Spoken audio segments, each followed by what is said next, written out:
Guys இப்போ பாருங்க எத்தனை பம்பர் இருக்குது, 3 இருக்கா. இந்த 3 பம்பரத்தையும் வச்சு என்ன பண்ண போகிறேன்னு மட்டும் பாருங்கள். வெயிட் இது பாருங்கள், நான் பம்பரம் ஆணியுமே வச்சுருக்கேன்.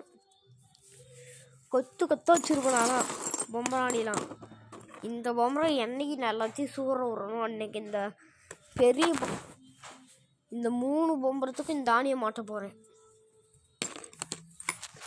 பார்க்கலாமா பம்பரம் விடுறது.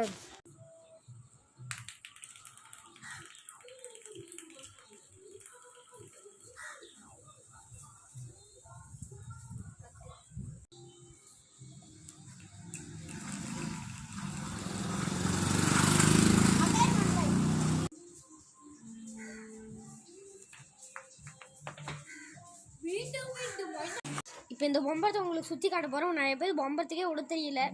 பார்த்தீங்கன்னா பொறுமையாக சுற்றவானா வேகமாக இழுத்து டைட்டாக சுற்றிடுங்க. டைட்டாக சுற்றிட்டிங்களா, இந்த மாதிரி வேஸ்ட்டாக பாதி வராத எடுத்து இந்த மாதிரி கீழே இறக்கி வச்சு இப்படி லாக் பண்ணிடுங்க. லாக் பண்ணிட்டீங்களா, கீழே தான் சுற்றிக்கிட்டு இருக்கு. ஆனால் இன்னும் டைம் சுற்றி காட்டுறேன். உருண்டுட்டு போயிட்டு அப்படியே சுற்றிடுச்சு.